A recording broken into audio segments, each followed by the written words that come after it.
There are 17 Sustainable Development Goals that the United Nations promulgated in 2015 towards healthier societies.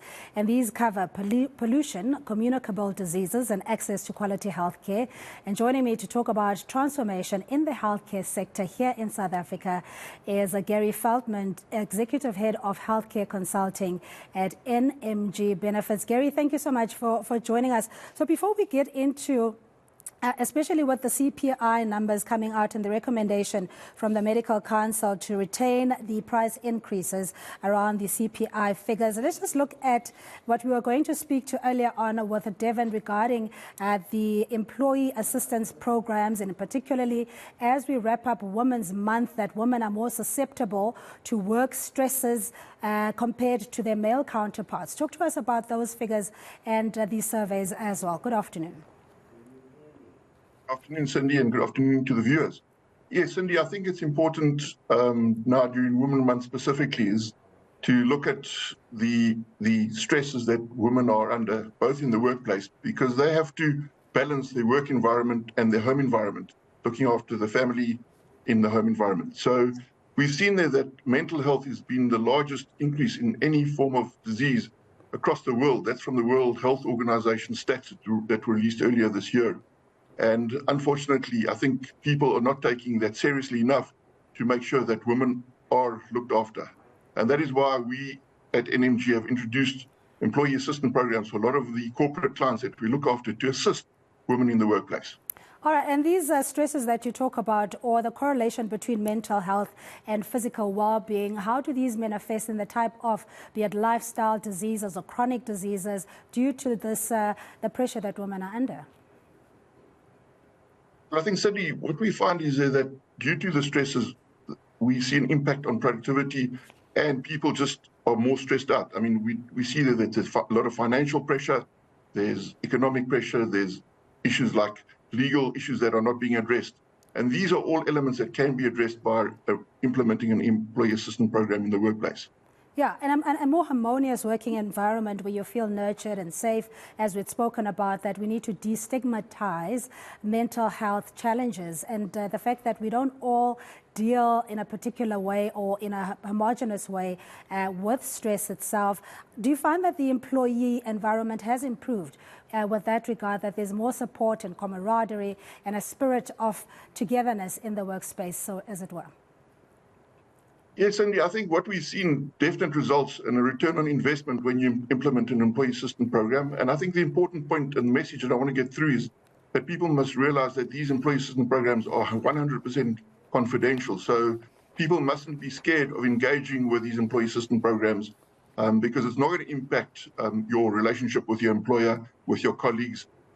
No information gets shared with other people. It's just basically a one-on-one engagement with a counselor at an employee assistance program, and you can address any personal issue that you might have to share that and get information how you can improve your work environment, how you can improve your home environment and your personal situation. Yeah, and the stresses are often caused by finances or access to resources as well, Gary. And I just want to touch on the recommendations by the Council of Medical Schemes recommending that medical aid schemes come 2024 should rather keep their price increases within the confines of the CPI numbers. Your reaction to that? Yeah, Cindy, I think that's a big challenge for the medical schemes in today's environment.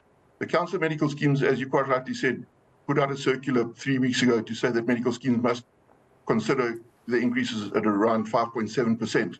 Now, unfortunately, we know that that is not sustainable.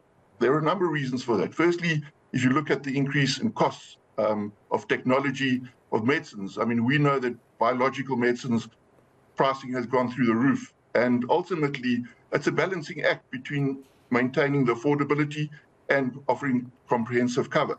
So from that perspective, we believe that your average increase for medical schemes going into 2024 will be somewhere between 7 and 10%, because we know that medical inflation is CPI plus approximately 3%. So CPI, we know, was released last week, coming down to below 5%, and that is where we get to the between 7 and 10%.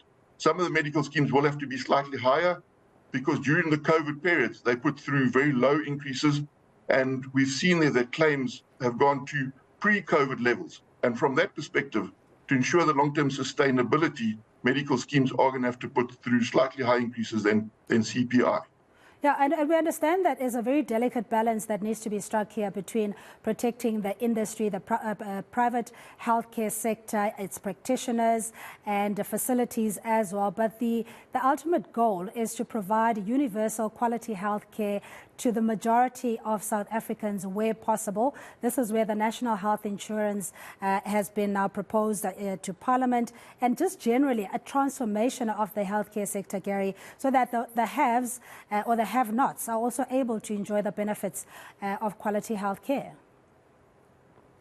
Absolutely, Cindy. I think that's a critical point you raised there. We do see a lot of over-servicing taking place in the private healthcare. And then, unfortunately, the public healthcare is in a state of disarray. So we do believe both the private and public healthcare needs to be reviewed and re-engineered to make sure that everybody gets access to good healthcare services in South Africa. I mean, ultimately, I think if you look at the NHI, there are a couple of big issues there that we've raised with Council and also submissions that we've done to government. And ultimately, I think there are two big problems there. Firstly, the funding model is the biggest kept secret, so we don't know how the public healthcare is going to be funded. And secondly, there's a huge shortage of providers, being doctors, nurses, hospitals. And that is already experienced in the public healthcare environment.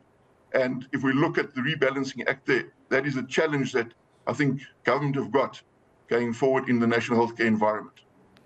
Much appreciated for your time, Gary. Thank you indeed for joining us here on All Angles, the Sunday edition of the show. We're speaking to Gary Feldman. He's the Executive Head of Healthcare Consulting at NMG Benefits, reflecting on the Council of Medical Schemes recommendation that medical aid schemes should keep their 2024 increases close to the consumer price index of 5.7%.